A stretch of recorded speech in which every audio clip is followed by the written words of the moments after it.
My name is Pam Collier. I serve as Special Assistant to Mayor Gainey. It is my pleasure to do that.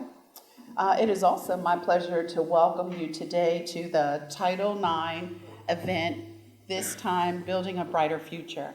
We had the pleasure of working with Dr. Hall in 2022 on the first 50th anniversary of Title IX, which was founded in 1972.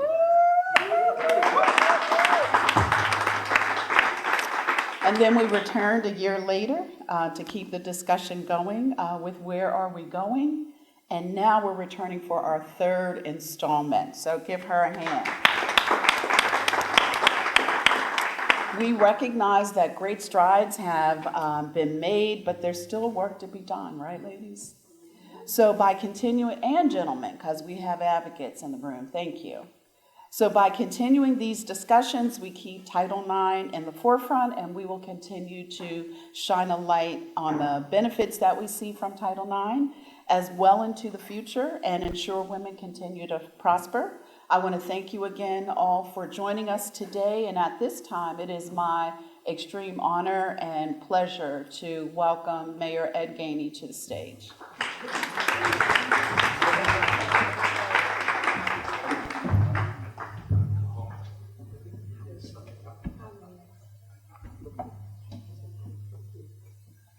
Thank you, Mr. Mayor. Thank you.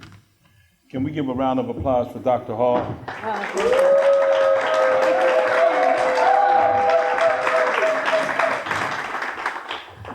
You know, I say this when I come every year, you know, we go way back. I remember she used to play ball back on Peabody basketball hoop court. I used to call that my court, right? So I've watched her for years and years and years, so it's just an honor to be here.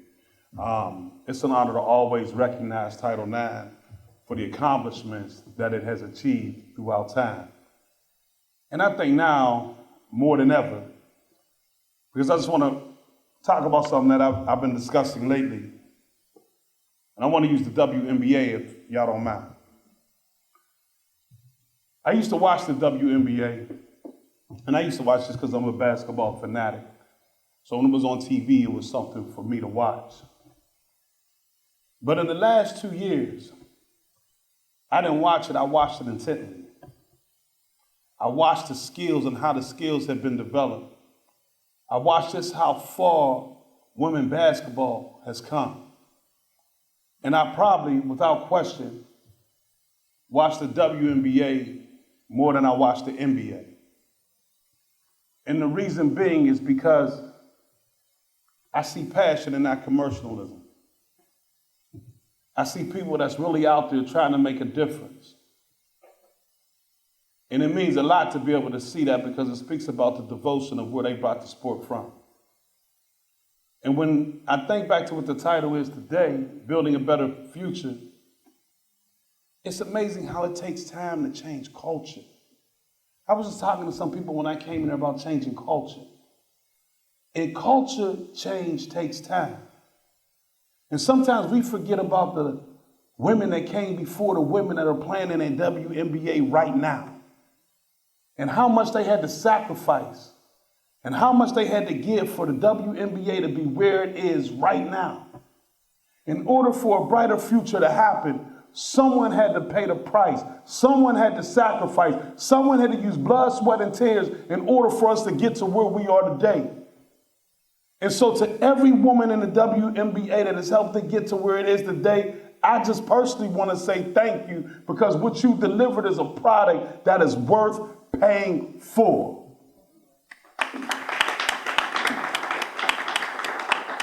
We put out a survey. Now, the survey ain't gonna be fair. Right? The survey ain't gonna be fair. So we did a survey of whether, we probably still like 7-10 years away, but whether we should go out for an NBA team or a WNBA team, or both, right?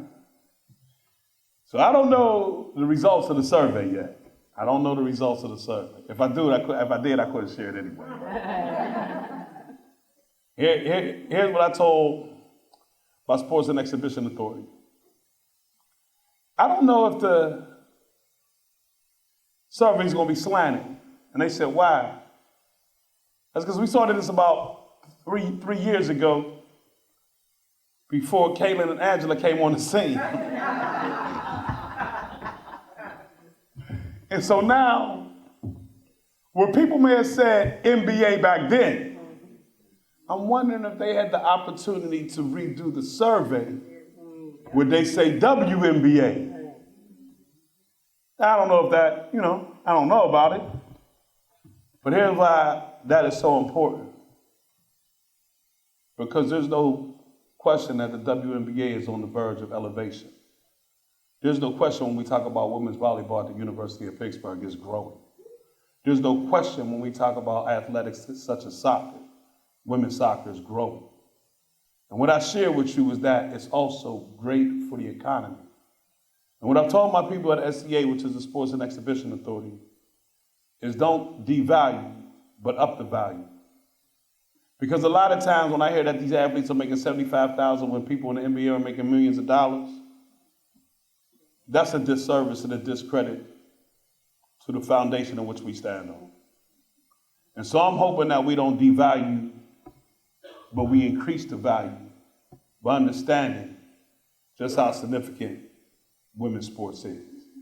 And without advocates like Dr. Hall and the rest of you in here, we wouldn't be. Without the advocates that came before you, we wouldn't be. So as I thank all the ones that helped to bring the WNBA to where it is, I want to also thank you for the elevation of women's sports, because with you and through you, look what we're building as a nation. Thank you.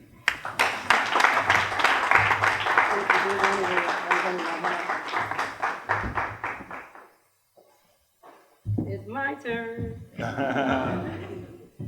So, hello everyone and good morning and thank you for coming. I just wanted to say to Mayor Gainey and your staff, thank you for opening the door when I came knocking with this vision. Title IX turned 50 and I was not on the university's campus, right? And I said, I have to do something. And I knocked on the door, and I knocked on the door, and I knocked on the door, and the door opened. So thank you so much for believing in the vision, believing in women's athletics and the elevation of the women's sports in America. So thank you very much, Mayor Gainey. Appreciate you. Thank you. Thank you. A little bit more than that, right? Give them a little bit more, because I'll tell you why. We live in a city where a resident of Allegheny County was able to come down to the mayor's office and knock on the door. So that, I'm not sure if that happens in every city, but it happened here in the city of Pittsburgh, and here we are. So that's why I asked for that. So I'm up here all by myself. Wow. But before I bring up our guests, let me tell you how today's gonna work. So this is our third year, and we had 2022, we had panelists of phenomenal women, and in 2023, the women we had were just as phenomenal. The difference today is, as we build a brighter future, we're adding the student athletes. The women that you see here, we've had our career, we're still in it, we're doing it as a professional though, but we're not shooting jumpers or throwing strikes any longer. So the women that are still participating in intercollegiate athletics, we get today's perspective on what they are seeing and what they believe needs to happen with Title IX to move athletics forward for men and for women. So without that, we're going to move forward, and I'm going to introduce our 2022 panelists. So for each person that I come up, please acknowledge them and give them a great round of applause, because they have paved the way. Many of us in here stand on their shoulders.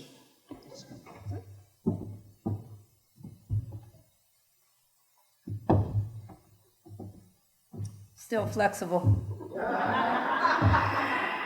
All right, so I'm gonna start with the media. So Joanne, start coming up. Joanne Klimich-Hera, bring her up.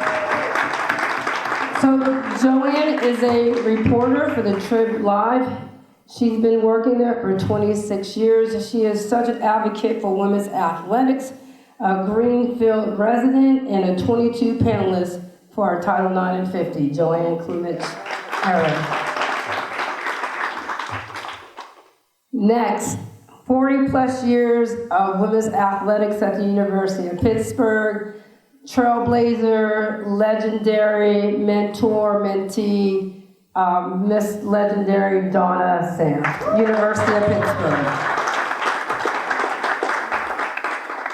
And then my curveball strikeout friend from Carnegie Mellon University, Monica Harrison, was named the first head softball coach at CMU, making history in 2017. Carnegie Mellon head coach, Monica Harrison. Next, I'm going to bring up our student athletes. They will stay up here the whole time. We will have a Dr. Hall intermission, so I can bring up the 2023 panelists at that time. But I'm going to introduce Libby Eichberger. Libby is a current senior at CMU. She's majoring in business administration and decision science. She's a softball player, originally from the Chicago suburbs. Welcome, Libby Eichberger. Ms. Shia Harrison owns a noun product. I had to just throw that in there. Ms. Shia is a human resources graduate from LaRoche University. She completed her undergraduate degree in psychology with a minor in business in May of 2023, and she completed her collegiate athletic career in February of 2024. Ms. Shia Harrison. Alex Pearson, star, come on up. Alex is a native of Georgia. She's a senior at Robert Morris University in the sport of track and field. She's a sports management major, and she's a former intern at P3R, Alex Pearson. So welcome our panelists back, welcome our student athletes. So before I get started, I'm going to ask those of you that played college or just in intramurals in college, stand up if you knew about Title IX while you were into your collegiate career. Stand up if you knew about it. Okay, let's give them applause, right? I'll tell you why. Have a seat, ladies, thank you. So I'll say why, because myself and a few others in this room, when we played, we were not thinking about Title IX. No one mentioned Title IX. And I played at UNLV and I seen things. I just kept playing at UNLV though, right? Because nobody was talking to me about Title IX. The differences, inequities, possibly. So that's why I asked that question, because those today and those moving forward on the campuses, in your communities, Title IX should be a part of the conversation so that women and men, when they walk on the collegiate campus, whether they're a student athlete or not, they know there should be a Title IX compliance officer in the athletic department and a Title IX advisor at the university. So let's all keep that in mind. All right, one more exciting part of this. So you see some ready nutrition bags and bars and drinks. So I want to thank Pat Kavanaugh from the University of Pittsburgh and his Ready Nutrition Company as a sponsor for today.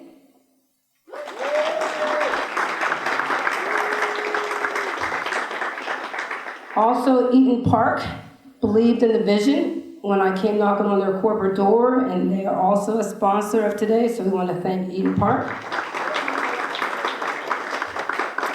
And again, I want to thank the City of Pittsburgh, the Mayor's Office. I want to thank Catherine Vargas from the Department of Parks and Recreation, and Susan Lucas. Please, please, please, please say thank you to Susan. 3 years together. I'm going to keep moving from there. So icebreaker time. So one of you is going to get a bag. So there's a test called the three-prong test that happens to find out if universities are in compliance with Title IX on college campuses. So the first part of the question is, what are those three prongs? And then you have to identify what one of those three prongs mean. Is there anyone in the room who would like to take an attempt? I know we have administrators in here, so you can be a part of this too. But anyone want to take that task? You got this you have beautiful ready nutrition bags. What's the 3-prong test? Boom, boom, boom. Swish, swish, swish. Home run, home run, home run. 3-prong test. What are those? I can feel the intent. No, not right now. No. Well, you just mentioned one of them without understanding that you just did that. 3-prong. The proportion, the progress, and the accommodation. Okay, so accommodation, proportionality, and if there's money involved, if there's gyms involved, those are called resources. Come on up to me. So much. Oh my gosh, this is so unexpected. Thank you so much. Okay, so Finally, I got something. I'm gonna get started. Come up for 1 second.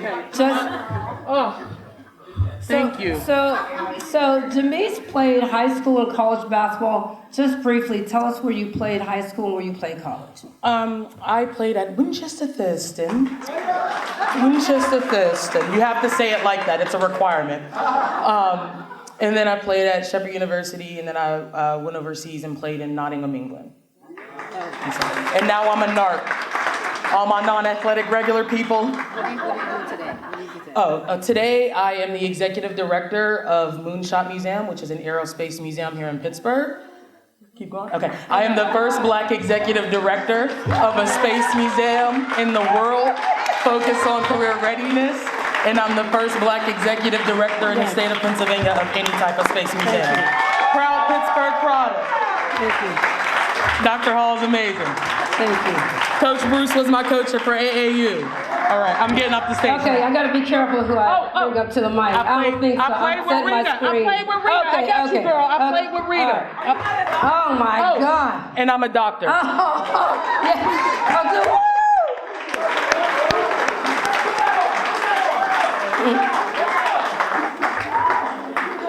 But I did that because that's Title IX. Like that is Title IX. So you just heard from high school through today with one woman in this room. That is Title IX, opportunities. So as much we enjoyed the presentation of how she wanted to take over until I had to set that screen, I had to get through the screen. But no, that's Title IX. So the goal today, I'll let you understand how we're working here. We want you leaving here buzzing about Title IX with the eyes looking differently when you're walking into all spaces. That is the end goal from today.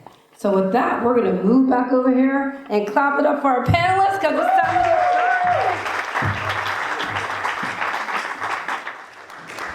started. All right, so I'm gonna take it easy. Let me get my mic.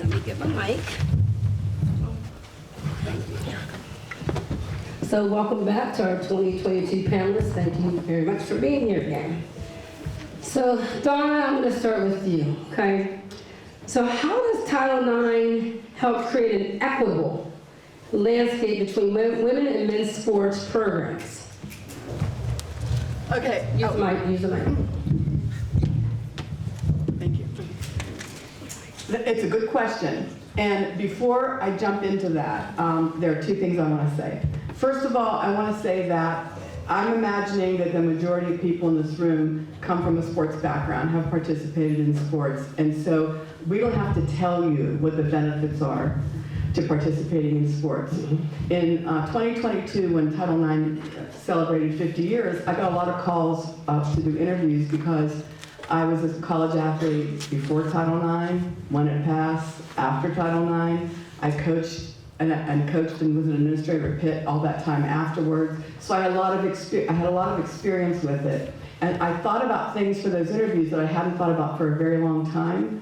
And I had some revelations that I was surprised that I hadn't thought about these things for a long time. But you know, it wasn't easy. If you remember, or if you know, Title IX, when it passed, there was a lot of pushback, a tremendous amount of pushback. There were even some people that tried to get sports taken out of Title IX. It was supposed to be education, and they did not think that sports belonged in it. When that failed, then they turned to taking football and basketball out of the calculations. And so we had to deal with that for a long time. And believe it or not, even though it passed in 1972, it wasn't until 1994 that the Equity in Athletics Disclosure Act passed that required colleges and universities to submit to the Department of Education all their data every year.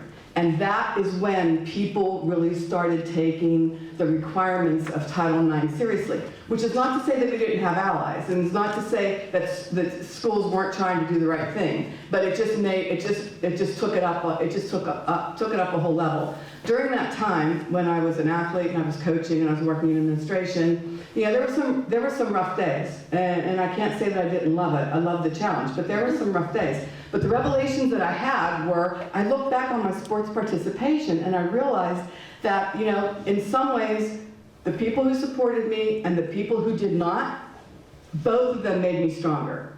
Both of them made me better. Okay? And how did that happen? Because I'm an athlete. I had a sports background. I knew what it was like to overcome some challenges, right? It was like a natural thing for me to do. And I go back to that and I think, if those qualities are good for our sons, those qualities are important for our daughters. Yes. And that is, when I was speaking about Title IX, thank you. When I was speaking about Title IX to people at the university, that is the line I would use. Because how can you walk away from that? If you know the benefits that sports have and they're good for your sons, it's good for your daughters. And that is just the way that we have to look at it. I also want to point a little bit to the tremendous progress that has been made, even though it was a rough start, a rough 20 years at the beginning. A lot of progress has been made. If you, I brought a bunch of stats with me, I'm not going to bore you with the stats, but if you go online and you start doing a lot of reading, and I do a lot of reading on this, in high schools and in colleges, the numbers have grown exponentially. It's really been amazing, the progress that has been made. But but we're not there yet, right? There is still, I think the mayor said, there is still a lot of work to be done. That is very true. And how do we do that? How do we keep the thing going forward? I think, first of all, people have to understand Title IX. It's in your program, right? The wording in Title IX is in your program. It's very important. People have to become knowledgeable and understand what Title IX really means. And then people have to take the data that is a requirement to be collected now and make sure that those data are seen at the highest levels of the administration, at the people that are decision makers, and that there's a plan to make any course corrections that need to be made in order for those goals to be met. And I think that the other thing I would say is this. I know that Alex has a goal of becoming an athletic administrator in her future. She's a sport management major. And I would say that the more we can encourage people, women, to go into athletics administration, sports administration, coaching at the high school and the college level, administration at the high school and the college level, those numbers still need to come up. There's still not a 50-50 split in terms of gender in those kind of professions, and we need to encourage young people to aspire to those kinds of roles and take those positions. I have there's 4 of my good buddies, young women from the Pitt Athletic Department that are here that are doing just that. And I think that a big part of the future of women's athletics going forward is going to be the leadership role that women can take in sports. Thank you. So I'm going to move to our student athletes. So either one of you can start. You all get to answer the same question. So you've been on college campuses, we have a graduate, we have 2 seniors with us. What has Title done for you in terms of making it a brighter future for you from the time you were a freshman to now as a senior? What have you witnessed, what have you seen that has allowed you to say, well, you know what, this university, this program is in a good place?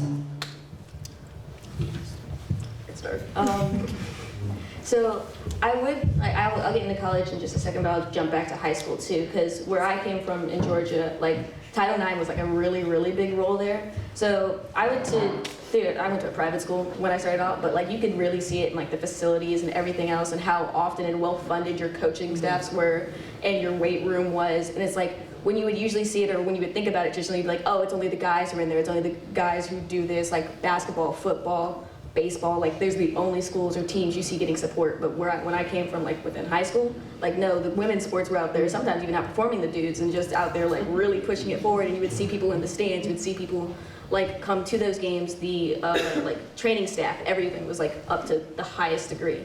And then coming to college, like it was seeing some of it take a step back because the funding gets a bit tighter, but also seeing that there's still that effort to be put out there. Like our training staff at RMU is honestly, like even when they're understaffed, underhanded, they make sure the girls teams get all the support they can. And it's been really important because like sports takes a toll on the body, and like you all know it, like after a few years, knees don't bend the same, back hurts, you don't want to get up in the morning. But our training staff, like even when they're understaffed, even when we don't have all the hands we could have, they make sure to take that extra step to be there for us. And with Title IX, like it's really important that that gets emphasized, I think. Thank you.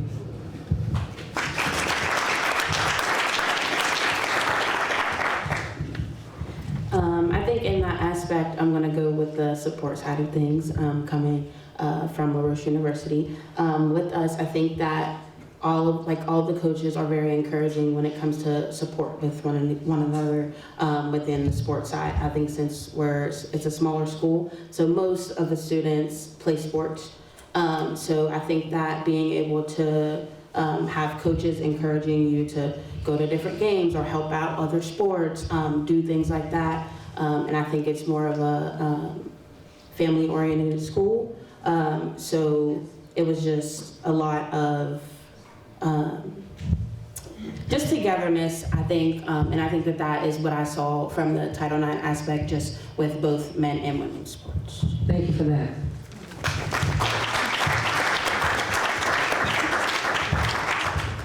Yeah, kind of going off of that. So without Title IX, I wouldn't be sitting here today. So I played softball at Carnegie Mellon University. And about 7 to 8 years ago, softball was not even a possibility at Carnegie Mellon University. And thanks to Title IX, it was able to be brought to my school, and I was able to have the opportunity to get to play 4 great years here. And being able to get the support of my teammates, my coach, and really being able to experience a collegiate team. And I have to really thank Title IX for allowing me to even sit here today and being able to speak with you. So that's probably the biggest thing in my life in Title IX. Free student athletes, everyone. This is our future. Coach Harrison, how does coaches, administrators, those of us on college campuses and different communities, how do we promote to our student athletes, to our staff, about gender equity, inclusivity? What do we do as coaches, and what mechanism or strategies have you used within your softball program at Carnegie Mellon University? There's my curveball, huh? That was easy. Yeah, so for on college campuses, Title IX is really important, not just on, we talk about it with sports and how we've used it to promote sports, and, women's sports are blowing up off the charts. I'm a big proponent of softball. Clearly, I'm a softball coach, and we've been wiping the floor with numbers for the past 15 years in terms of viewership, participation within the sport of softball. But we also have to think about what Title IX does for all students on college campuses. It's not just about sports. It's also about protection for women. There's lots of programming that is required on campus. Every department on campus has to have a deputy Title IX coordinator to be able, they're mandatory reporters for if there's anything around dating violence, sexual assault, those type of things. So Title IX has brought so many amazing things to college campuses with regards to safety and well-being and support for women on college campuses. And I think that's something that we miss a lot because we think about the athletic side of it, and the athletic side of it is phenomenal. As Libby said, I would not have a job here if we didn't have the athletic side of it. But I think about, you know, the what's the common thread that connects all of us. And when you go to a college campus, what you are trying to get is a positive growth experience, an affirming growth experience. That's what everybody wants at the core foundation of their collegiate experience. And how you do that is how you support the people on your campuses. And it's gonna look different. It's gonna look different for minorities. It's gonna look different for low SES students. It's gonna look different for women. The resources that are required to provide that positive affirming growth experience will look different. And Title IX mandates that we have to think about those things, and we have to be intentional, and we have to be strategic, and we have to have the resources to back that. And as Donna said, you know, in the early days, it was just a thing out there. It was a check the box. And as Mayor Gainey said, right, culture change takes time. And so everybody starts with the low-hanging fruit. How do we just check the box to be compliant? I talk about this with my players, okay? You want to be great? Okay, you can be compliant. You can show up to practice. That's compliant. But when you want excellence, when you want greatness, what are the extra things? What are the extra resources? How are we thinking about what the experience is for everyone, and how are we impacting them in a positive way? So as coaches, as administrators, we have to think about everything that Title IX is and how we get away from just checking the box to be able to look good in a report. And how are we actually making an impact in the lives of the students on our campus, not just the student athletes, but all of the students on our campus, and make sure they're connected together. How do student athletes help further the full campus experience, and how does the campus support the student athletes? Because let's face it, how many people have seen indiscrepancies between the attendance numbers between a men's game and a women's game? How do we change that, right? Because it's not lack of skill. Period. It is not lack of skill. There are lots of things out there last year in social media. There were very prominent NBA players who did a sit-down conversation, and they went and talked about how, you know, NCAA sports, and like, yeah, we're sports fanatics and we watch these things. And they're like, I can't tell you, name the top 5 male NCAA players, and they couldn't. They were like, I can name you the top 20 female NCAA players, right? The numbers are out there. People know we are working hard. Right? We put our pants on the same way, one leg at a time, right? So we have to think about how we're changing the stigma of the devaluation of the accomplishments that women bring to all spaces, not just within the athletic realm, but even on campus, the conversations that we have in the classroom. And let's be real, we're in a time right now where Title IX could get blown up in the next 6 months. Right? Every year, Title IX has major adjustments. It doesn't care who's in office. Every year, Title IX has major adjustments. In this previous administration, there were major adjustments. There were things added, there were things taken away. And in the next administration, there will be major adjustments. But if we are thinking about the future of how we support folks on campus and their positive growth experience, we have to figure out whether or not rules change, how are we still going to be committed to the cause that we started over 50 years ago?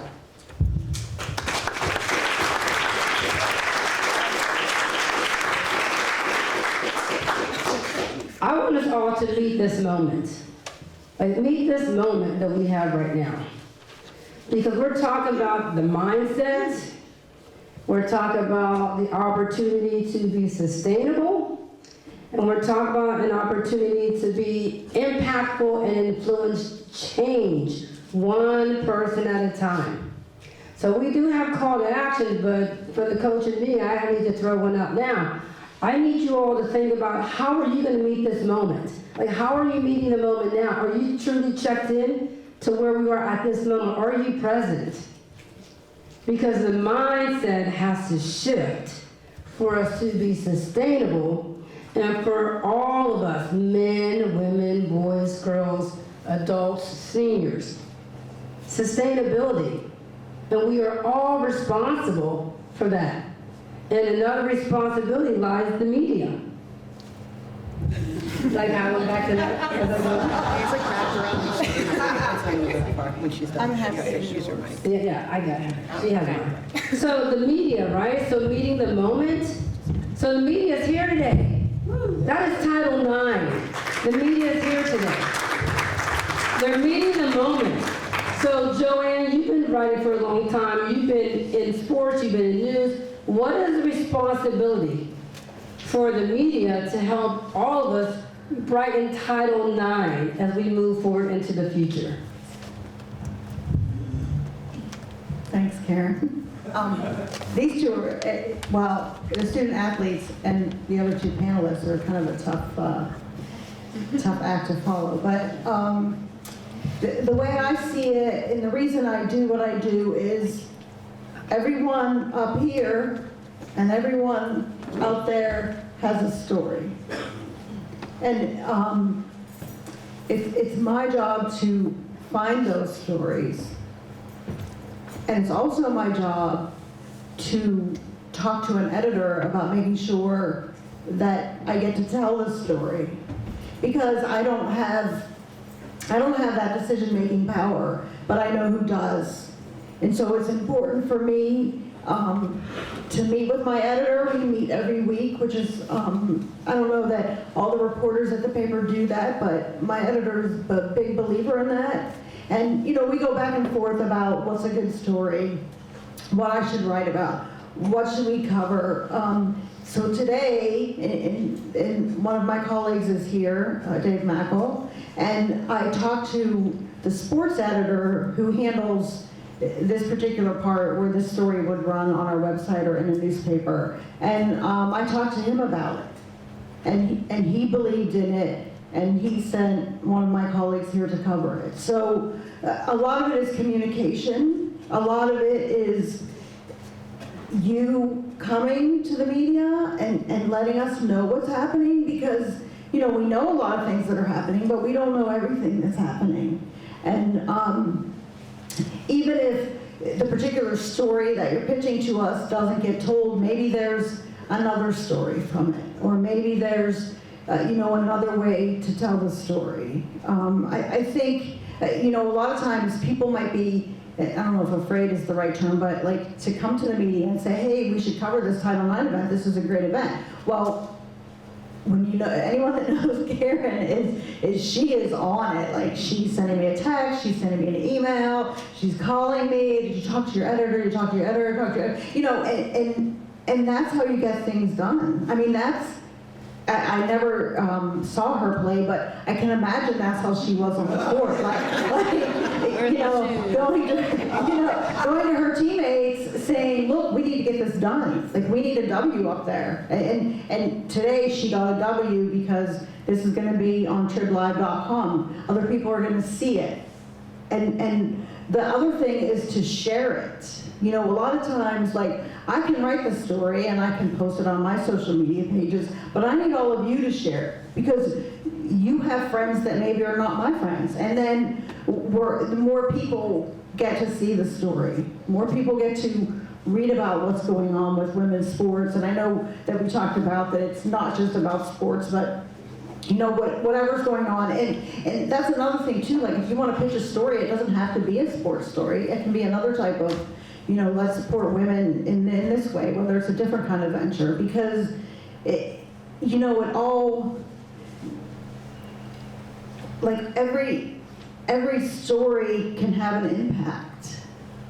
And that's why I do what I do. And so continue to pitch the stories, and I will continue to talk to my editor, and, you know, even if they say no, the next day I'll do a Karen Hall and I'll go back again. That's the way, you know, we get things done. And I know it's kind of changed a lot where you don't see a lot of print newspapers, but to me, I loved going into someone's house and seeing a story that I wrote about their kid on the refrigerator. You know, they would cut it out. And it's a little bit different now because, you know, things are online, but people, the way they do it, they share it on their social media pages, so it's kind of cool. I mean, not as cool as having, you know, holding the paper in your hand and seeing that story on someone's refrigerator. So let's just remember the basics, because that's it. If you have a good foundation, everything else can build from there.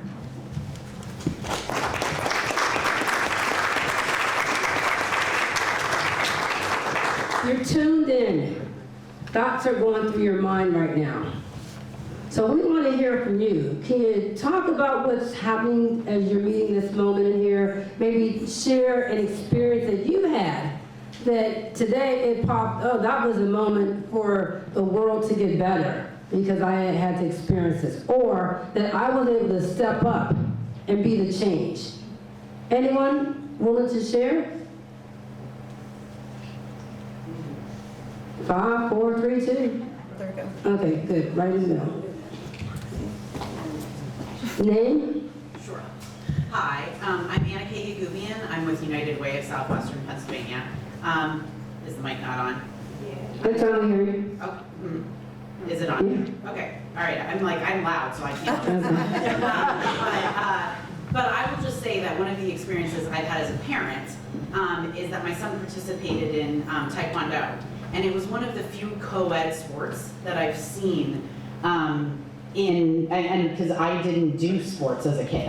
I'm a performer, so I did theater and like all that kind of stuff.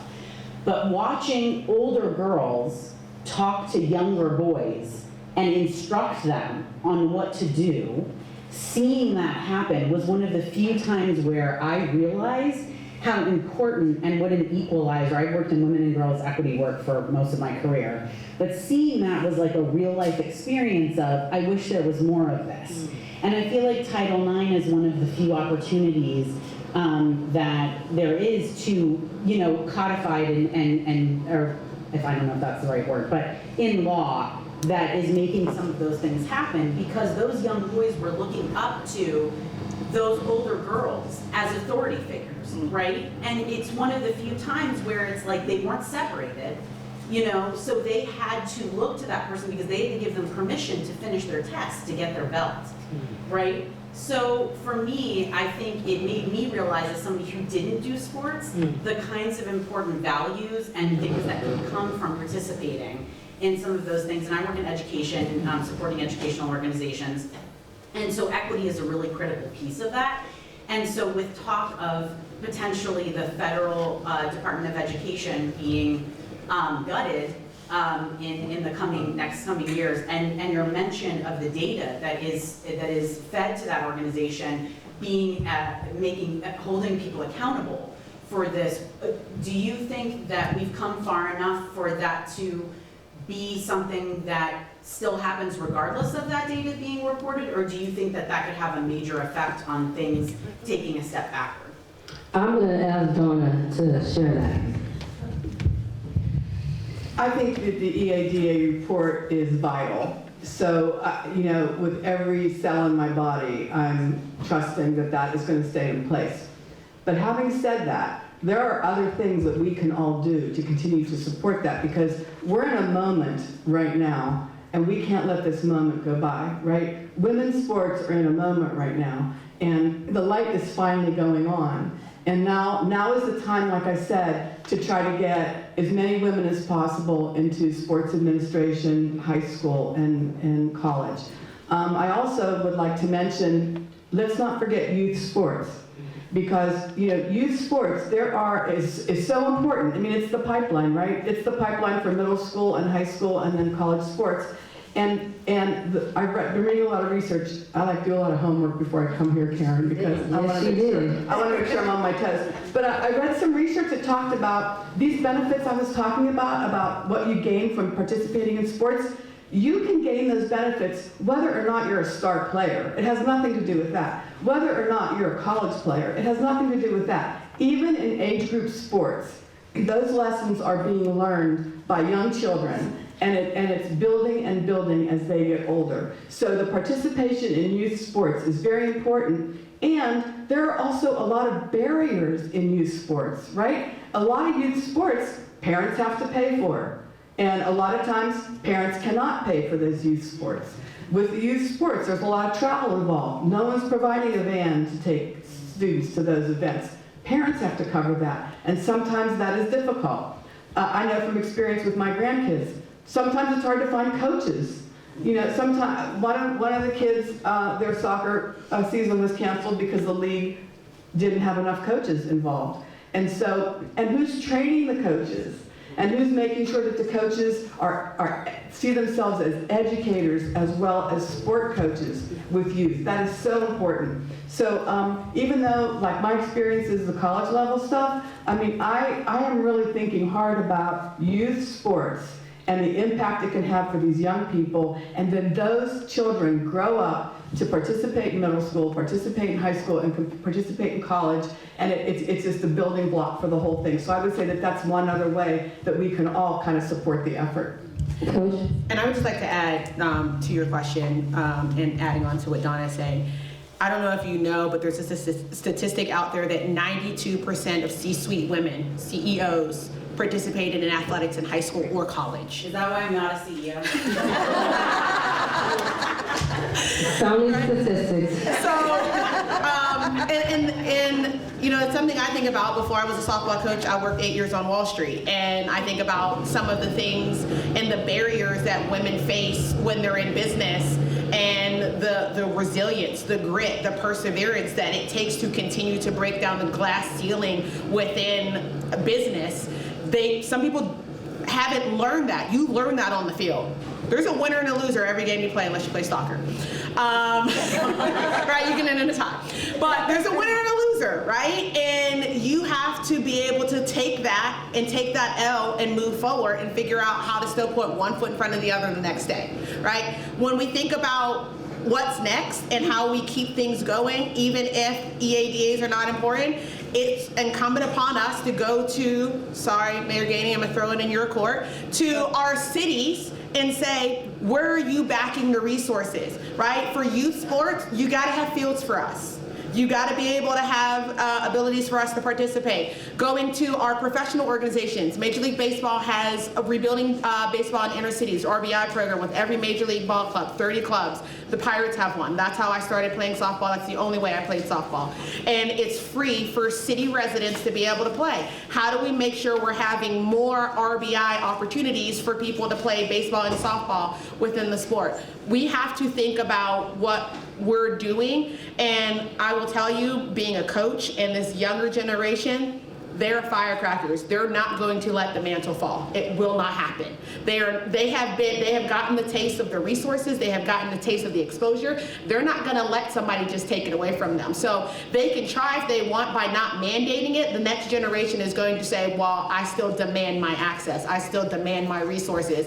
And they, you know, my team has exposure to my 7-year-old daughter. And because of what they're feeding her, she's going to come up saying, well, I want what they had, and you better give me because I deserve it, right? And so I think we have opened, because of these trailblazers, we have opened the door, and I don't think we're going to turn back.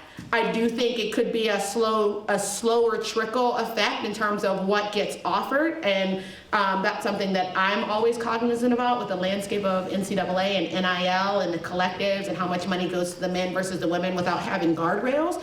But I think we have people who are advocates, allies, very outspoken, who aren't afraid to kind of throw down the gauntlet and go toe-to-toe with people to make sure that women still get the resources they need. So we're talking about building a brighter future, right? And I'm coming back there. All of this, and it's a lot to unpack in 2 hours. So I talk about, you know, being present. Because when we leave here, again, we have personal responsibility to go back to our offices, to go back to our classrooms, to go back to our communities and make a change. Only after we do the work, because soon our student athletes, it's going to be their turn to do the work. So it keeps just going generation after generation after generation. We are at a plateau. We've seen professional sports evolve here in Pittsburgh. We've seen professional sports on the national level, women's national level, explode. Not just women's basketball. Women's basketball, we get all the hype. But we see the volleyball. We see the softball. We need to see it more, but it's there for us to watch the national championship games. Right? We see that. But for some of you sitting there, you did see it decades ago. So we're talking about firecracker. We're talking about our responsibility. The bottom line of it is, how committed and how passionate are you to enabling women's athletics and women's life in general to improve? And this is just not about women, it's about men and women.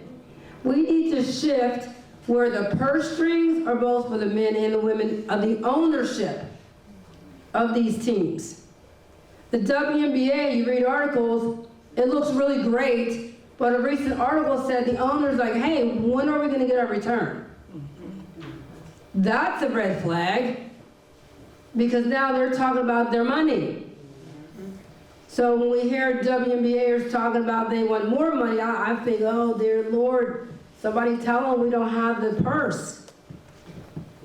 Because the minute Adam Silver and those like him decide that's enough, what happens? It could go away or not. Then we have to start all over again. So let's not take anything for granted. Let's remain passionate about it, but don't take anything for granted. So I'm going to go back to, and I want to introduce Monique J. Smith. She is from Virginia, the furthest away. Pleasure to be here. Again, I'm Monique A.J. Smith. I am a leadership strategist for athletic departments, organizations, and individuals who wish to advance in athletic administration or sports management careers. I am also an adjunct at Hampton University. And we were talking about higher ed and Title IX. I brought to my class attention about Alex Smith's tennis shoes and how she began to start her business. So she became pregnant as a Nike athlete, and she was, I can't say cut off, but delayed while she was pregnant. Now, and that's not discrimination, that's out there. But how in the world did they not, corporate America not see that? So we're talking about the bottom line. The young lady did what? She told it. They said, come on back. She said, thank you. She started her own business. Right. She got her own tennis shoe line. Oprah is talking about her tennis shoe line. So Title IX, that just stops at higher ed. It goes to corporate America, and we've got to be able to educate. When I told my class about like 15 years old, face, I said, now you see what I'm talking about. It's not about that old story, it is about shooting the ball. It's about discrimination and being able to say, this is not right. Now, to be very honest with you, I'm a former athletic director, worked for the CIAA for 13 years. I remember being able to take money from a young lady if she became pregnant. This was the 90s. We didn't know there was discrimination. We were thinking like that. We evolved. The NCAA creates documentation that tells you you can't do that. So we got to be diligent. We have to be involved in our thinking and be exposed and be able to educate all of this so that when you do get that other job and you're a former athlete, you can be able to change the minds of corporate America as well. Yeah, give a clap to that. Good clap to that. So women leaders, right? If you're familiar with women leaders, it's an organization that throughout the country, all athletic administrators fall under this group, and there's huge conventions. And I'm sharing this because they have a motto. It says, lift as you rise. Lift as you rise. So we all sit here in different positions. And we all need someone to lift all of us to rise to that next space. Whether you're seasoned, whether you're mid-level, maybe you're still in college, what have you, we all need advocates. And we need advocates for Title IX. But keeping in mind, as we talk about sports, it is an educational law. It's an educational law.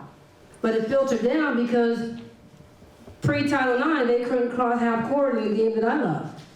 I try not to imagine what that must have been like. So lift as you rise in this moment of Title IX. The college student athletes need it. Joanne needs it. You saw CNN maybe calling, but because someone in here. The young administrators from the University of Pittsburgh. We all need someone to lift as we rise, or you want to call it springboard. No one, despite what some of us think, is moving forward on our own, despite what we may think in our own mind. So at this moment, I need to ask you all to congratulate Joanne, Monica, and Donna, because we need to take this through.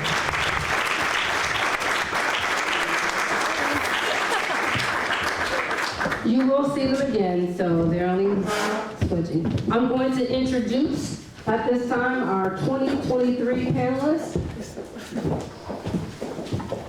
So I'm going to start with Amy Schuneman. If you don't know that name, Amy was the first executive director of the WPIL Western Pennsylvania Interscholastic Athletic League. Amy was a part of the 2023 Title IX Where We Headed panel. Jennifer Bruce Starr, longtime friend, University of Pitt, on all records, all-time leading scorer, former high school basketball coach, now blowing the whistle as an official, and a retired registered nurse from Allegheny General Hospital and Allegheny Health Network. Jen, welcome back.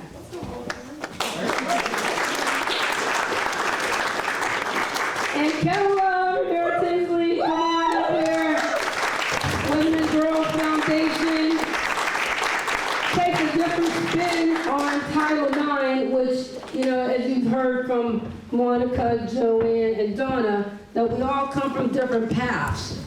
So we're excited about welcoming back our 2023 panelists. And before I come to you, I want to move back to the student athletes. So there's many things that we learn in sports. We have seniors and graduate students here. What are some of those lessons that you will take into your next level of life, next phase of life? You need the mic. Hello. Oh, it's on.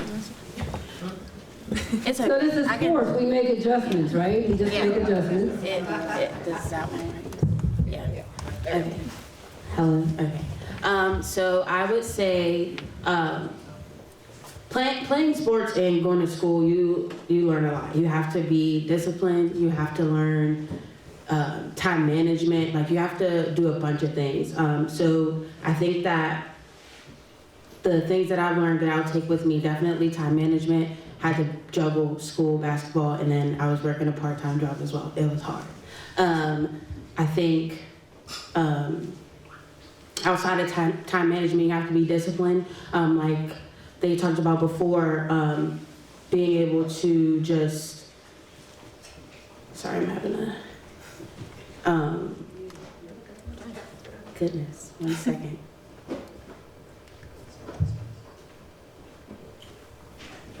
Just being able to, like, push through everything, be disciplined. You have to be on a certain schedule. You have to make time for everything.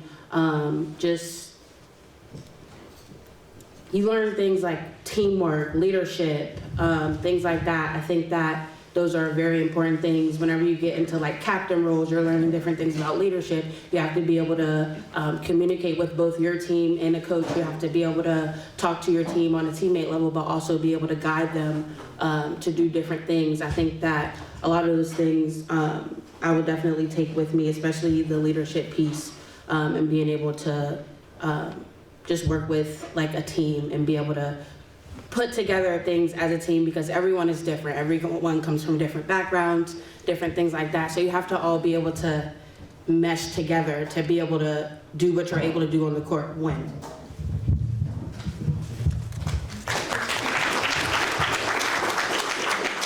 No, and I second that completely. Like, I think being from Carnegie Mellon, time management is a big topic, and being able to do school, clubs, softball, all that all together while you're living far away from home can be a real challenge. But I want to also touch a little bit more on the leadership. And I think something I've learned in my college career is just like the cycle of leadership, that anyone can rise and fall to be a leader. And for me, when I first came in, I always thought like a leader has to be the loudest in the room, and, you know, can captivate the audience and like have this booming voice. But for me, what I really learned is that like a leadership helps to bring out the best in people and pushes them to be their best self. And when I first came into Carnegie Mellon and I was a freshman, I was really shy, didn't really speak much, I was not really confident in myself. And someone I looked up to as a leader on the team really helped to push me, be super confident in myself. She's always cheering me and always having my back. And that really allowed me to play free and really get to embrace the college experience and being able to play softball again. And I think what's important is that even though I was a little shy freshman, being able to learn from her and being able to step into a position of leadership in my senior role and being able to bring that to my underclassmen and being able to push them and support them and be there whenever they need, especially again since we're away from home, and being able just to complete a great community within my team. So definitely something I want to take into my future roles.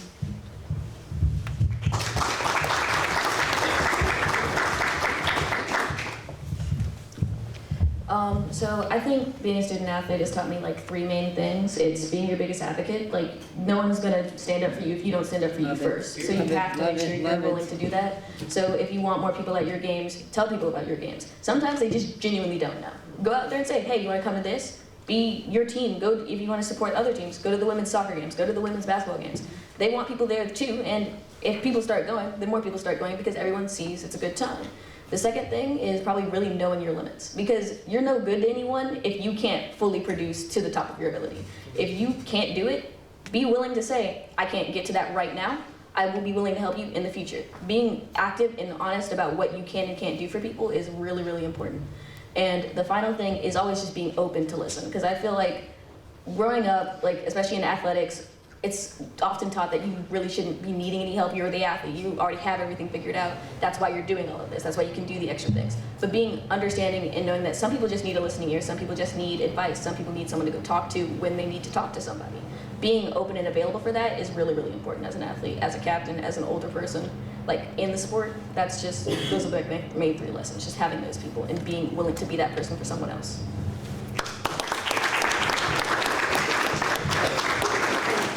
Libby, Alex, and Mashaya are right on point. The Women's Sports Foundation did a report in September 2024. Shout out to Donna Sam for providing me this information. I give credit, right? So top skills learned from playing sports: 73% teamwork, 53% learning from mistakes, making the adjustments, 51% handling pressure, 46% pushing physical boundaries. All skill sets that we all take into our professions. All skill sets. So they're spot on. They got it. Okay, they were paying attention to the sport and how it will springboard them and transition them into life and whatever it is they choose to pursue.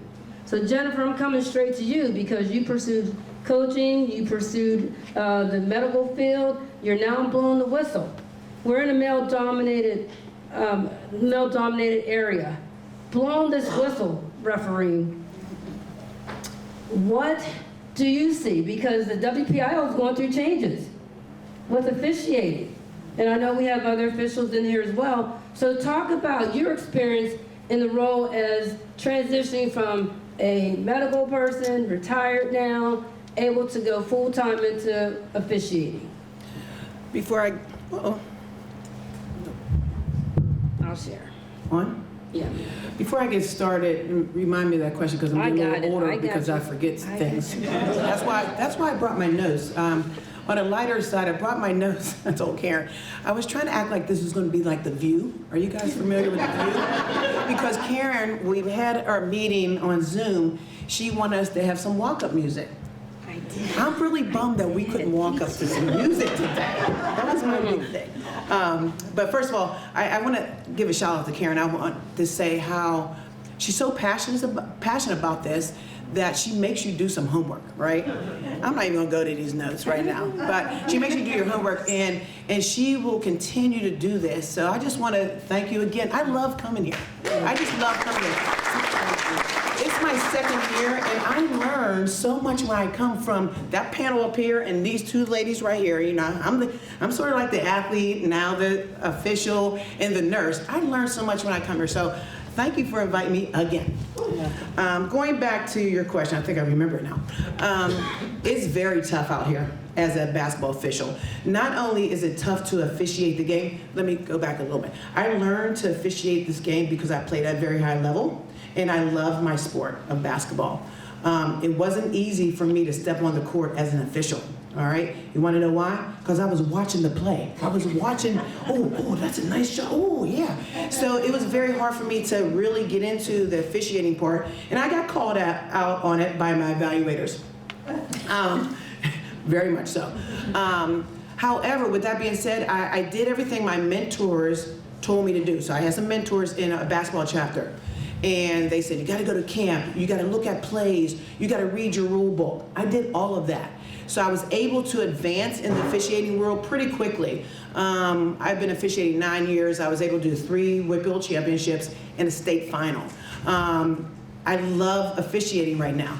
Now, who was talking about bad knees?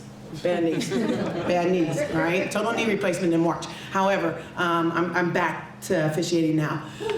However, it's tough out there, and the reason why I'm saying that now is, if you think about, I'm just talking about basketball for now, but we could talk about softball too.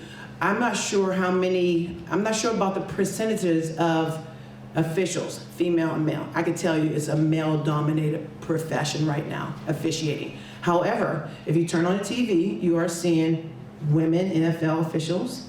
You see college women basketball officials, and it's lovely to see, from my standpoint as an official.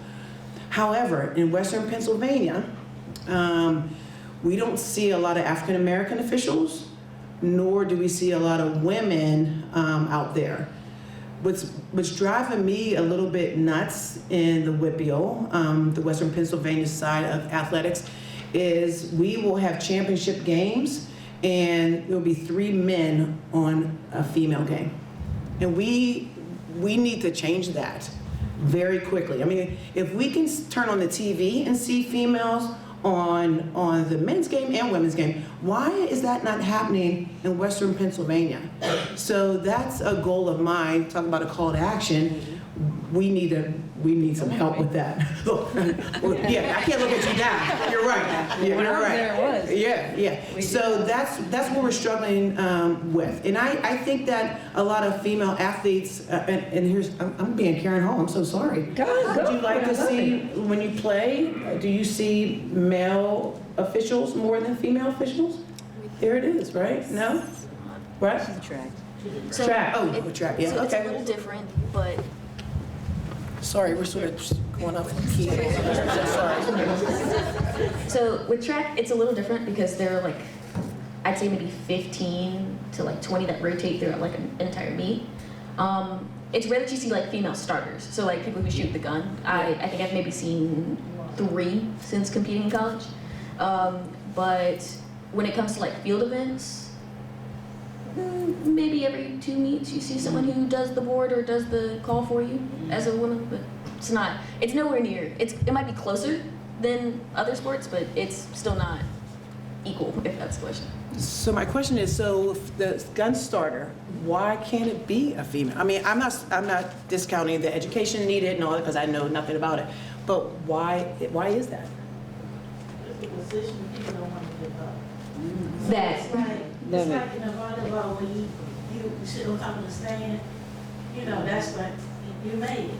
So a starter. Starter, So you have to be intentional. Yeah. So when I worked in the conference office, the CIAA, I said when I have my volleyball championship, I want to be the assigner to be there, number 1. Number 2, I want you to keep creative program where I see more of the young ladies on top and the bottom that look like the people that I'm playing. Yeah.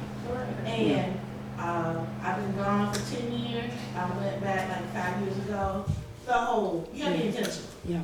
I said this is what I want. Same thing with softball. I didn't care what color they were. I just wanted to make sure it was a woman, all right? So you got to be intentional. Say it. I got some NCAA money. I was Division II conference. I put money aside for that. You have clinics. And you have to get all of them in there, but the top will be able to go on to the next. And so the person in the leadership just has to be intentional. It's just like when you do a basketball game. You have an emphasis of the game. So this is the emphasis for the year. Anything else? Sorry. I'm good. No. Okay, so there's so much, right? It just moves you. So I got to keep moving. So Amy, former and first WPIL executive director. And if you read her bio, she had all these other assistant ADs and AD positions. But when that was offered to you, was that an immediate yes? Or did it have anything to do with, despite how big the role was, now you're really in that role, that hot seat, where you have more men looking at how is Amy going to do this? Was that good? Well, I didn't bring my notes because I knew to get off topic, and you never asked me the questions you actually asked me. I know, I haven't today. But I guess going back to those days, again, it's really about laying the groundwork, right? So it starts obviously at the collegiate level, going through the sport seasons and understanding being a high school athletic director and understanding the landscape and sort of why decisions are made, and then putting yourself in the room. So I was on the board of directors for 10 years before I became, a comment or a person of interest for that position. So I had to learn it first, right? You don't just walk in. You have to really put in the time and effort, gain that respect from your counterparts that are potentially mostly male. Let them see that you can do the job. You can do the job well, probably better than them, and it'll take them a little bit to swallow their pride and say that. But once they see that and they recognize that, you're going to do a great job, then it's really, it was a unanimous vote, and it was not a question of whether you could do it. It's just when can you start. Okay. So you heard confidence in there. Like, you got to unpack what you're hearing. Because without the confidence, you're coming in not showing up. And, we talked about the top skills, but one of the other skills that, whether you're young or old, that women need to really keep in the tool belt and keep active is the confidence. How did you show up today? How did you show up? How do you show up when you go back to work? How do you show up when you have a boss that says, all right, I have her as my second, but really I had this guy in mind? How do you show up? Because everyone's watching. We're watching. They're watching. The younger ones are watching. What I'm watching is, and I think the generation, the time will change, because there are boys playing with girls now. There are girls playing with boys in sports. They just mix in. They're not growing up where, oh, she's good, now she can play. They're not growing up like that. They're growing up like, well, come on. It's when they get to high school, something happens to them. Right? Is it the conversation? But there's something that changes. So how do you show up, women, girls? How do you show up? Keep that question in mind. That's the coach in me again. How are you showing up? How have you three showed up on your college campuses when it got tough? Don't answer that right now, but just think about it. That's a real question. Because it's easy to show up when everything's great. But when there's adversity that you all have traveled, that all of us in this room have traveled, how do we show up? Do you lace them tighter? Do you tuck it in harder? And you say, let's go. Because for the athlete in us, that's what sports and activities teach us. So you are either a gamer or you're a great practice player. Which one are we? Which one are we? Because we assume one of those roles when we walk out this door. So I'm just food for thought, because when we leave here, you gotta look different at this whole topic. You have to look different. So I'm coming right down to the end. Women and girls foundation, right? Whole different perspective. So this intersectionality of girls and just life, right? I have questions. I threw them out a long time ago, right? But what role does Women and Girls Foundation play in the entire scope and landscape of making improvements? Yeah, so first I just want to say, Dr. Hall, your energy, like everyone has said, is just so inspiring. And I have learned so much from the folks that are here. I didn't feel like I was teaching anybody. I felt like I learned just how important sports can be for the development of young girls, because I did not play sports. I was more, I was on Quiz Bowl and lots of nerdy things. But so when I think, so Women and Girls Foundation, what is our role here?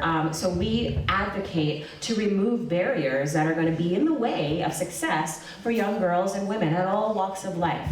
And that's a really, really big, that is a big vision. And you know, when I hear about this and how this intersects, a lot of times, so I think about education, and we have our program, the Girl Gov program, and we also advocate for some policies that are going to improve the lives of women.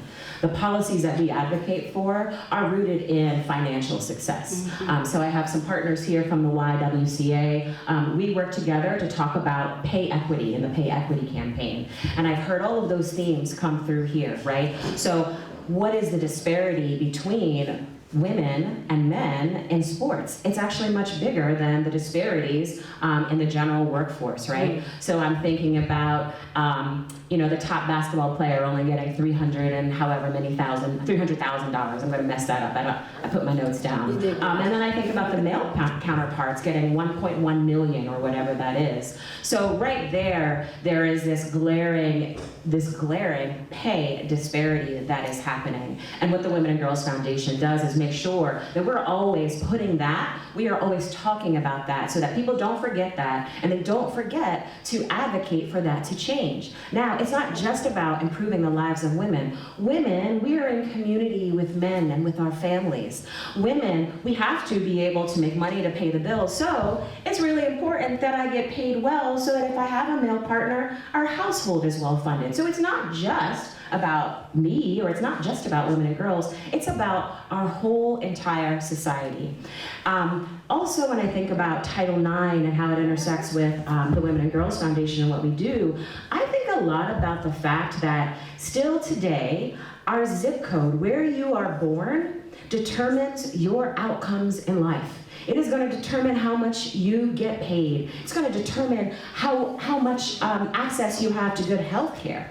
So how do we look at a system like that and begin to find levers where we can address that? So to me, when I think about sports, sports is a pathway, and it falls under the Civil Rights Act for me, and the Civil Rights Act was put in place so that people of color and women could have equal access to civic life as citizens of the United States. So that is where Title IX sits for me. So how are we protecting the rights of all people, and how Title IX has been a pathway for women of color to be able to have access to just a regular quality of life, right? That's all we want. It's also an access, a pathway to move out of that zip code entrenchment, right? So all of you are talking about what sports has done for you. That's what I see. Now, I also think about Title IX more broadly, because I'm not a sports person. I'm thinking about how Title IX, and it's not just in the college space, Title IX protects schools. So your elementary schools, your middle schools, your high schools.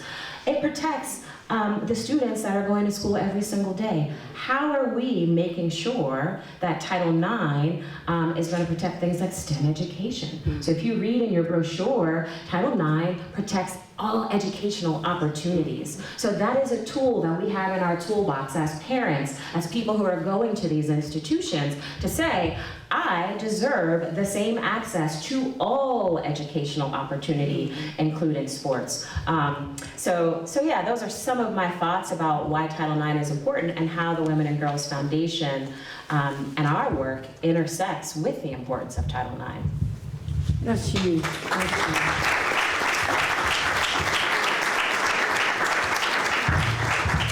So before we get out of here, we're going to talk about call to action, but I want everyone here to think about, what is your call to action? You may not get to verbalize it today, but start to think about that. So when you walk out the room, you're walking out with something that you're going to commit to. right? That word is in sports, commitment. So what are you going to commit to as a call to action? Doesn't have to be major. Something small, just maybe that you will commit to something. Or you're going to commit to take something back. Think about what is your call to action. Because knowing me, I may just look at your name tag and ask you, what's your call to action? Right? Because I'm setting it up in advance. Okay? So back to our student athletes. NIL. Because we're talking about money and resources. It's real. Oh boy. So Division 1, Division 3, and Division 2. 3 and 1 represented here. NIL, anybody getting NIL money? Why not?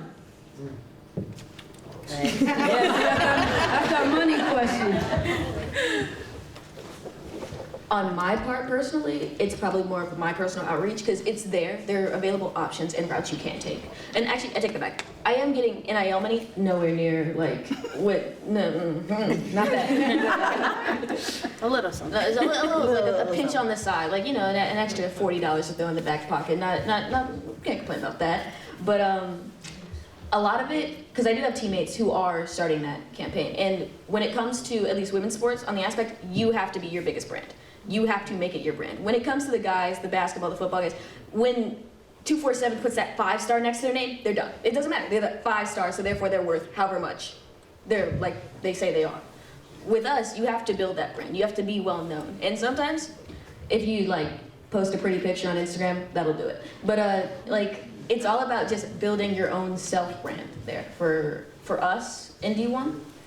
And in comparison to like the men, as I said, it's more of you. Like it's more of your hard work than theirs, because a lot of their work comes from just not saying they're not good at what they do, because they obviously are if they're getting those rankings, but a lot of it's already self-made and self-built. We don't have those recruiting websites that already pump you up and post those highlight clips of you on whatever site, on Overtime, on highlights, or Hall highlights and all that stuff. We don't have that. So you have to build that for you. If you can make that for you, then you can find ways to make it NIL. 30-second timeout, Mishai, because I know you want that mic. So, Alex, you mentioned if you put a pretty picture out there. Yeah. What does that mean? I mean that Livy Dunn is very, very good at gymnastics, and the fact that she's pretty does not hurt. So what do you all think about that point? What do you think about that? Because it's real. It's real. Right? There's women all at the men's games all dressed up, dolled up, da-da-da. They come to our game, no belts, the whole look. So what do you think about that comment? That is real. I don't know if anybody's else's ears went up when she said that, but Sue? So yeah, my ears were burning when I heard that. But it's the truth. Mm-hmm. And the fact that we don't expect or ask our male athletes to post a pretty picture. But I mean, as soon as that was said, I knew what that meant. That wasn't just in my athletic vest. Right. That is, it is sexualized in some ways. Definitely. Thank you. All the hands are up now. Oh, here we go. We might not get out of here. I'm saying. Time in. Yeah, I would just sum that up to women's value is based on their looks more than placed on their actual performance. And really happy for Livy Dunn, like whether or not she was a gymnast or not, if she was a model and that's what she pursued, amazing, that's a career, right? But the difference is males' value placed on their looks? No. And so it's great that we can use it to our advantage, right, if it works there, but that's not what our value is as an athlete. I 100% agree with you. I'm just more of stating like what the landscape itself looks like. Oh, you just opened it up. You're good. You just opened it up. The living room woke up. So we're good. Like her value is nowhere near in how pretty she is. She just happens to be very pretty, and it doesn't work for everybody, but it gives her access to doors that not everybody has. And if it's in your tool bag, take advantage of it. Yeah. Tool bag has changed. Yeah, of course. From when we were in school, Dr. Hall, to today. Because they have that social media as a tool bag. It's not that sideline reporter that's grabbing that high school kid the high school girl who made the last minute shot to win the game. The tool bag has changed, and I think that's something that we need to embrace, whether we like the way it's changed or not. Something we need to embrace if we want to continue to elevate all that all of you women do to promote yourselves, your education, your experience, your job, how you grow and share with people. But I go back to the media though. See, you go right back to the media, because that was still happening. Exactly. What do you mean? Well, in terms of being able to, the exposure. See, the exposure, Libby Dunn has exposure for social media. Women were still, like I said, they were dressing up, putting it all on, both players and non-players, when men were playing, when I was at UNLV. I'm like, why the end of the game, right? But I understand what was going on, but there was no social media. Right. There was no selfies. There was no television exposure. Libby Dunn, they had to get security for the LSU gymnastics team. Talk about times change, but if the media doesn't tell us about that, we don't know. But because the media is now interested in it, it's grown. That's the positive. But that's sexualizing who you are to promote. I get it, yeah, use it, but I'm like, that's a little devalued in my philosophy of living, right? So I'm gonna just stop there because I think we had another point to make. No, it's okay. I wanted to just chip in because I competed in gymnastics in college, so understanding the sport in itself and understanding where Libby is coming from, I think she has created a brand where people on the outside think she's one of the best gymnasts, and I think it's interesting that she's not actually. She's not. She actually is not usually in that top 6 lineup when you're getting to the LSU gymnastics lineup. She's not. She's usually the 7th or 8th person, and when they're resting their All-American best all-arounders, then they're putting Libby in. But to your point, Alex, she's really built up her brand. She's not even competing on the gymnastics team and is making the most money in NIL right now for women because she's built up a brand. What her brand is her own ability that she's created, and she was great in club and was on the national team and had a lot of followers going into the collegiate space, but she has built up her brand. Everyone's is gonna look a little bit different. She wants to do the swimsuit model, that's her brand. Some people are not gonna wanna do that brand, but we have a lot of athletes on our, pit team and all of our pit athletes who are interested in Roots. And it can be as simple as that, as going to get free meals and going to Roots and working with things that you're already incorporating into your daily life. And so the NIL space is very strange, but one of the biggest things that, we talk about as administrators is that it doesn't matter how many followers you have, it doesn't matter what your platform is, if it's something that you're incorporating, if you're a huge fan of Reading and you want to drink that all the time and you're already using that in your sports, that's the brands that you should be going for. Don't go for the brands that Libby Dunn is going for, because that's not what you're doing every day already. Those are things that she can incorporate and really build into the platform that she's built for herself and the brand she's built, but it doesn't always have to be the best athletes. It's branding yourself, just like you said, and what can you be doing when you graduate and when you're outside of athletics, and how can you continue building that and using your voice and your advocacy towards that product. So wanted to chip in because I think a lot of people think she's the best gymnast out there. She's not. She's probably one of the 7th or 8th string people on her team, but she has built up a great platform to be able to promote these products and to build her brand. So just keeping that in mind. Thank you. One in the corner, and Sue, as you go in the corner, I just want to make a comment. I just want to make a comment as well. Yeah, we're talking about the sexualizing, but guess what? Gymnastics has a platform now. Yeah. See, we take the good and the maybe not as good, however you like it, but gymnastics has a platform. Simone Biles, she helped the platform. Libby Dunn keeps it in the view all day long. So it's not a bad thing, it's just different. So double major in econ and sociology in undergrad. So cultural norms and how it's monetized and how societies are built and how money flows is like my love, right? I'm a nerd. That's why I coach training now. One thing I want to highlight that you're talking about is the commercialization of collegiate sports. That's exactly what NIL is, right? Collegiate sports was always kind of put off to the side. It was a big thing, no money because you're an amateur, right? The commercialization of collegiate sports follows cultural norms. So to your point, the value that is added to women versus men with NIL money and the access is based off of cultural norms. Cultural norms always gave men the value of their ability to perform, their ability to provide, their ability to actually contribute to society off of their backs, their muscle, those things. And women's value is how we can make things pretty. That's always how it's been. What can we do in the household? What can we do with the families? And so how can we make things look nicer? Right, so the access that women have to money is not tied to the value of their sport performance. It is more tied to the proportionality that they can market whatever product it is that you're going after.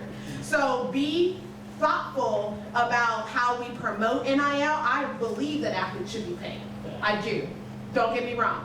But we have to be thoughtful about how we're promoting NIL and the guardrails we're putting around it, because equality and equity are two different things. Because it's out there doesn't mean you have proportional access to it in the same way that your peers do. We cannot use Title IX as this banner of equality saying, oh, well, we're creating sports, we're creating abilities for women, but you have to have equity and parity, and you have to do a lot of things to get that.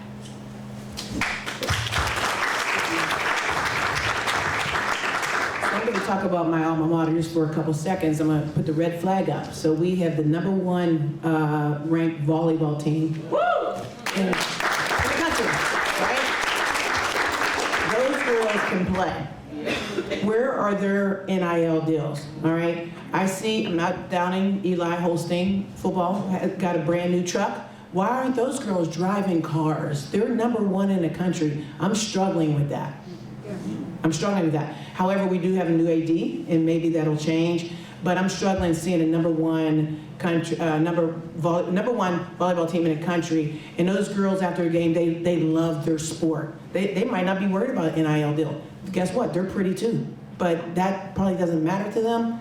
But we have a football player here. We have a #1. Olivia's last name? Done. No, I'm talking about the volleyball player for Babcock. She's amazing. She's going to be freshman player of the year, possibly. Where is her NIL deal that we see? You know, I just heard about Eli Holstein, the quarterback from Pitt, getting a new Ram truck or something like that. So I'm struggling with that. Yeah. One more student athlete on the NIL, then I got to keep it moving. I was just gonna say that I didn't get any NIL money because of when it was introduced to Division III. When they were like, here, it's your turn. And that was my last year of playing basketball. And then to your point about the money, I looked up some things that I think about 50% of NIL money goes to football. So we're already at a disadvantage because football is a male sport. And it's a revenue producing sport as well. That's all I had. So I'm going to wake up the guys in the room because I know you're present. But any comments from what you are hearing? Warren, to the right in front.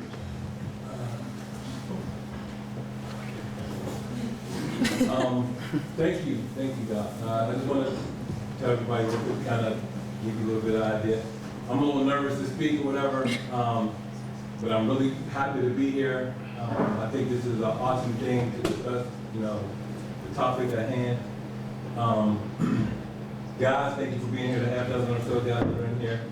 But I'm really proud of the women that are in this room and all the things that you have done to make the world a better place. You know, as a guy, one of my life missions is to protect women and children. And what I see in this room right now, it really warms my heart, and it really makes me proud to see where our country is going and where our world is going, because I think, you know, I think women should run the world personally. Let's go. Thank you. mean, y'all nurturing, y'all love the system, y'all nature, you know what I mean? Y'all love things, so, you know, we really think that we destroying and breaking stuff, so, you know what I mean? But, yeah, I do have a couple comments. You know, I should know, good background, I'm a teacher, I'm a coach, I've been in the game for a little while, I play sports. I should know Title IX more. I mean, I've coached girls, that was one of my favorite life experiences, coaching girls and trying to be a positive role model for them. But some of the good things and key things that I've heard today that I really appreciate, that kind of touched some nerves for me, because I have a little bit of some trauma that had happened to me while I was in school, is no one's going to stand up for you if you don't stand up for yourself. When she said that, like, I understand you said that. Coach Hall and I have, you know, she's been my mentor, she's been helping me, and she's been a key part of my life, my healing, you know, but learning how to be assertive, learning how to, you know, speak up for yourself, you know, when you're in a situation that's not healthy, I think is a key life skill to help you so that you can become a adult that's, you know, doing positive things and helping other people that are going through, you know, something similar or have been through something similar. Some key words that I've picked up as well that people have said today, that I think when we talk about the broad scope of Title IX, opportunity, you know, without that, we're not even having this discussion here. And we talk about with opportunity, we talk about, you know, the discrimination factor. If you don't have the opportunity, how can you even, you know, have the opportunity to be exposed or to increase your quality of life? Also about networking and how important that is. And we talk about the nepotism too that goes on in sports and in the corporate world or whatever. Sports helps you, you know, become aware of that and also learn how to use it to your advantage. Another key word, leadership. You know, being the best leader you can be and not becoming a toxic leader. I was a victim of toxic leadership, you know, where instead of being encouraged and promoted, I was discriminated against. You know, trying to be a consummate athlete, trying to be a good student and a good, well-rounded guy. Sometimes you get sometimes you get hated for that. You know what I mean? Trying to be the guy that's, you know, supporting everybody, supporting the disabled athletes, supporting the women, and all that kind of stuff. Also, support, you know, being protected, learning how to, you know, getting encouragement from everybody. I think that's also what team sports talks about. With Coach, where's she at? Monica. Behind you. Okay, yeah. Monica. I'm only going to be about a couple more minutes. One more minute, you got one more. Positive, affirming growth experience. Yes. I think that's acronym for you, PAGE. If you didn't pick that up, because you said that. You know, when we're, you know, we all go to college, like with, or keep us on the instead, to you know, not to become a victim of zip code entrenchment. Learning how to, you know, be a gamer and not a trainer. Learning how to implement the life skills that we learn from sports into our lives. You know, learn how to transition those. 30 seconds. All right. I'll stop there. There. But I just want to just say that I'm really honored to be here. And like you said, how do we go from what we're learning here? How do we take that into making a cultural change? How to change cultural norms? How to be a person of character? How do we do when we do get these leadership opportunities? How do we make our people that we're mentoring and we're changing their lives? How do we make their lives better so that they don't have to go through the things that we've been through? Warren, thank you for showing up in that moment. Thank you for being vulnerable in that moment. I'm so glad that you spoke and said, how do we do these things? How are we empowering people, right? And I love the fact that you said, well, I didn't love the fact that you said, you know, I didn't even know what was in Title IX. So I want to bring this back to, how are we going to protect ourselves? We can have conversations, we can use our social media, we can, you know, build this brand, but it is really the law of the land that is enshrined that protects us. And if we don't have the understanding within our schools, if students don't have the understanding about how civics works and don't have a strong civics education, they will never ever be able to stand up for themselves and understand how government works. So I want to bring this back. So we talked about, you know, there might be some erosions in the you know, Title IX at the federal level. I am so thankful that Pennsylvania has some other laws that are enshrined on the state level. So we have the Pennsylvania Human Relations Act. So important. If you don't know what that is, you need to look that up, because that is a tool in your toolbox. As things begin to be eroded at the federal level, that is what is going to be able to protect us, protect women, protect girls, and protect humans within the state of Pennsylvania. One more time, that act. What's the name of that? The Pennsylvania Human Relations Act, and there is the Pennsylvania Human Relations Commission. So those are things that are important for you to know, and you can report things, and you can hold your school districts accountable. You can hold universities accountable. You can hold your person who is renting your house to you accountable. Because again, this is not just about sports. This is about our human rights. This is about our civil rights. What rights do we have enshrined as United States citizens? And I'm a big proponent of education. So thank you, Staps in the back, to the coach in the back who brought up, you know, what are our social norms? And it's important to be able to have those conversations. I can't tell you, so I'm not in the sports arena, but how many times in these last 2 years I've stepped in a space and had a woman who is phenomenal and accomplished be introduced by a man and say, and the first thing that they will say is, and she is beautiful. What in the world does that? Love beauty. What does that have to do with her skill, her acumen, and what she is, and what she offers to the world? And with that, I am finished. Thank you. I'm going to keep it moving on that one. As a point guard, I understand time, right? And so it's call to action time. So if I can have Donna come back up, join if you can rejoin, and Monica, if you can rejoin us. If you all don't mind just sitting on this wonderful carpet, sure. I'd appreciate it. Call to action. So I asked the panelists, both the professionals and the student athletes, think of a call to action. And if you didn't have one, it's okay. Same way I asked you all earlier. So call to action. Call to action. This is call to action time. Quickly, Donna, your call to action. Real quick. My call to action is, and I spoke about this a little bit before, seek ways to support increased opportunities for participation in youth sports for girls. And if you're interested in this, I want you to write this down. The article that we talked about is from the Women's Sports Foundation, and the title of the article is Play to Lead, the generational impact of sports on women's leadership.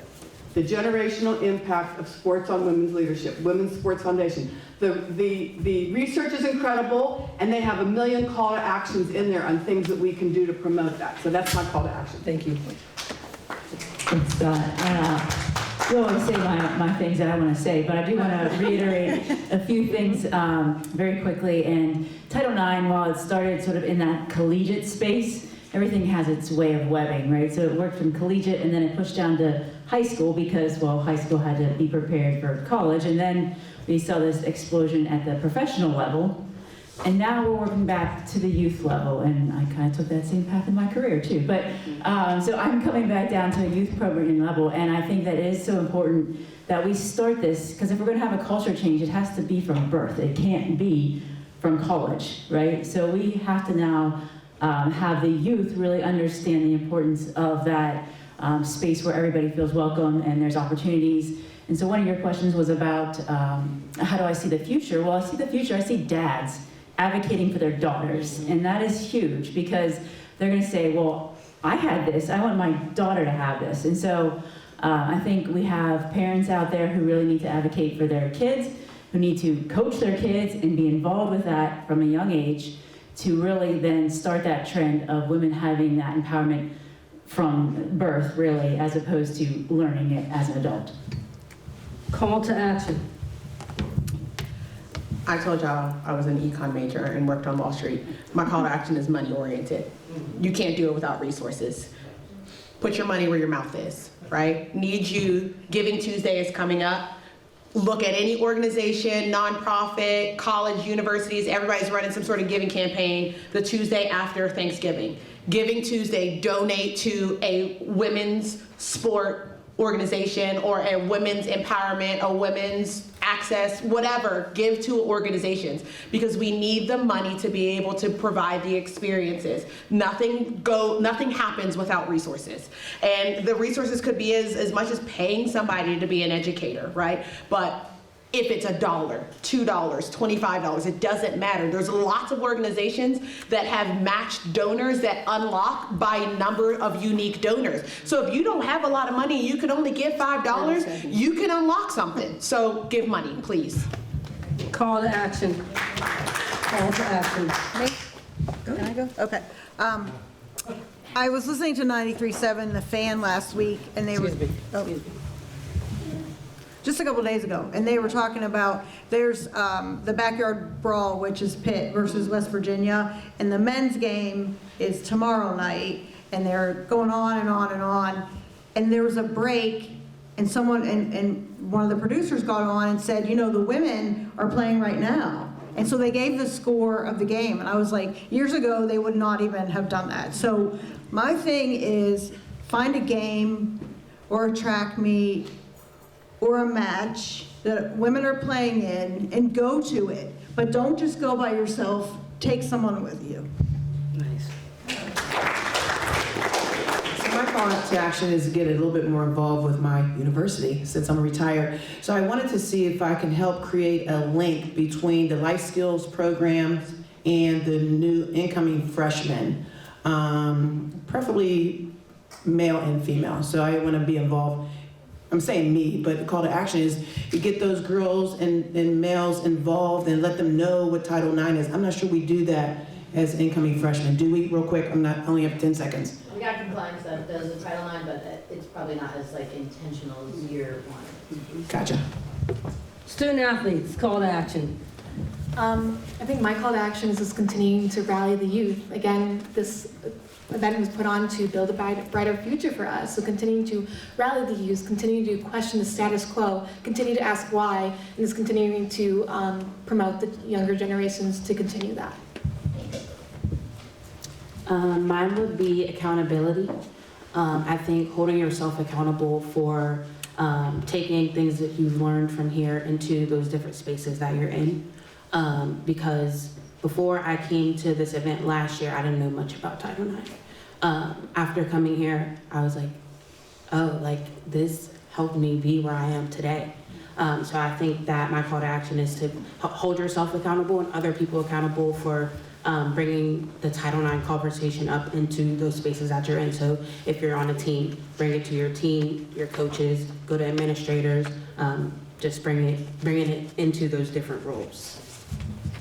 My call to action is, like I said previously, it's being your biggest advocate. You have to stand up for yourself. You have to be willing to stand up and say stuff.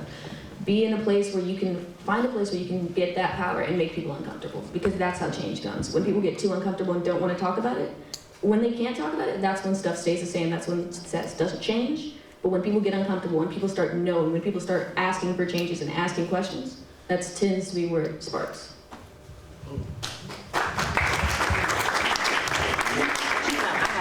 Sorry, I don't want to. So my call to action is, so I want to be able to support everyone here. Again, I don't come from the sports space, but what I will say is that part of holding yourself accountable is understanding the landscape, reading about Title IX, and the way that we can enshrine our rights and make sure women need to be at the table. They need to be decision makers. They need to be on boards, and they need to be running for office. And so my call is that stay educated, stay civically engaged, know who your local representatives and your state representatives are, what they stand for, and if they're not standing for what you want them to stand for, get on the phone, get in front of them, and let them know what it's about.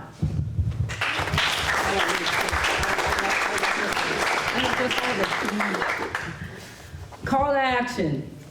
Women support women. Women support women.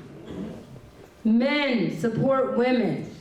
On the financial side, on the opportunity side.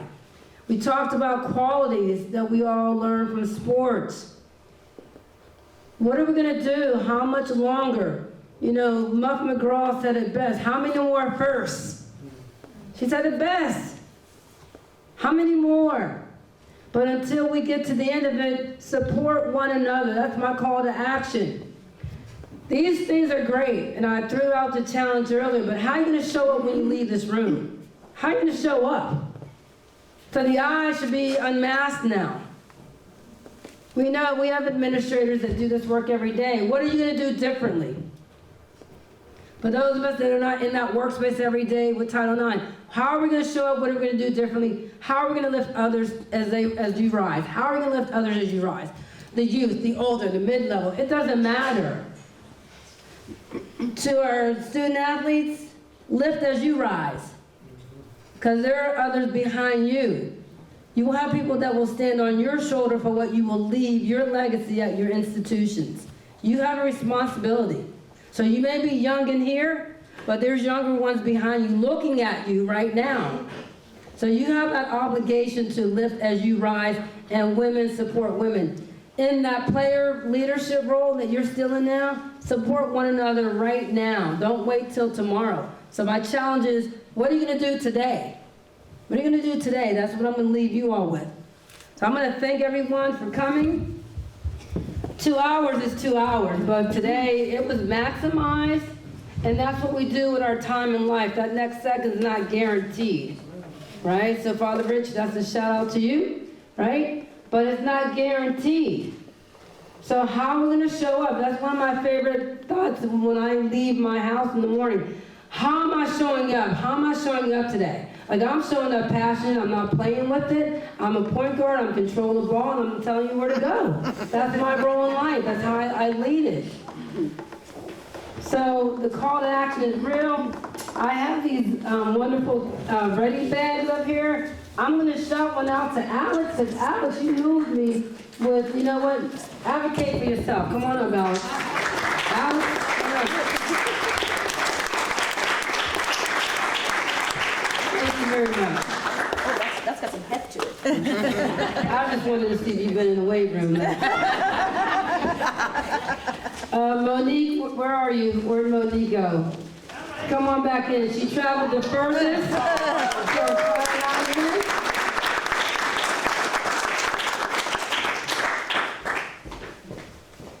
What?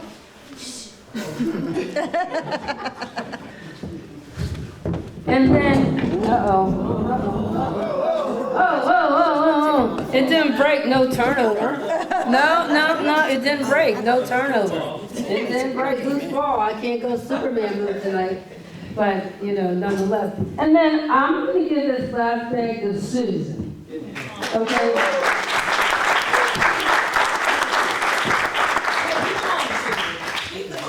So the whole idea of it is, you know, there's no I in team, even though Kobe said there's an M-E to it, right? But there's no I in team. And I thanked everyone at the beginning. But for the last 3 years, it's been, Dr. Hall, what do you need to make this successful?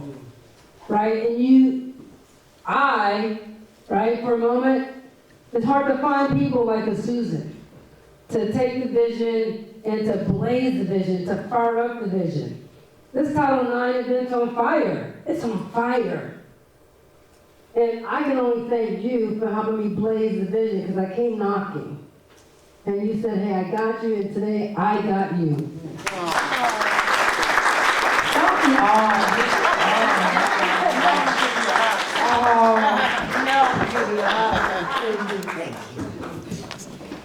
And now, eating part-time, everyone had a ticket, everybody should have put a ticket into the basket. Did everyone get a pink ticket? Okay, get it out, get it out. Okay, we'll have one of our panelists put in those hands. Shaking it up, shaking it up. Let me take my little pen out of that.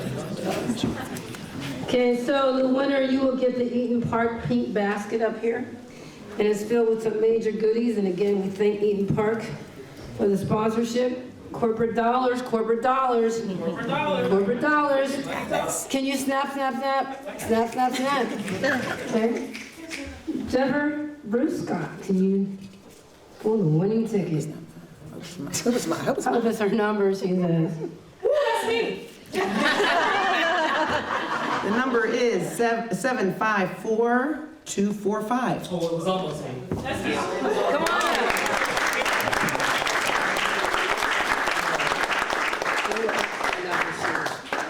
Redo the votes. All right, so come on up, tell us who you are, what you do, and what did you get out of Title IX? My name is Therese Pittman. I serve as the Director for Student Athlete Development at the University of Pittsburgh. Shout out to our table back here. Amazing women. I took away from this that you asked us what our call to action was going to be, and my call to action is going to be that no matter where you're at, whether you are an intern, a student athlete, the athletic director, someone, at the way top, lift as you rise, like Women Leader says. Like, bring somebody with you. Don't do it alone, especially now with turbulent times. Community is going to be what gets us through this, and so build that community where you are. Thank you, Teresa. Well, as I close it, I'm just ecstatic because there's some major advocates in front of me that you've been charged with the call to actions that you've heard, the call to actions that you thought about. And you are in spaces to make a difference. So I'm so excited about when we open those doors and leave. So network before you get out of here, because there's people in here that can help lift you as you rise. And lift us all up, because everyone needs an advocate. All right, so thank you for taking time out of your day on November 14, 2024, to be in this room at this time and to meet the moment, because that's what we all did. So again, I'm Dr. Karen Hall. I say thanks for coming, and network and lift as you rise. Thank you.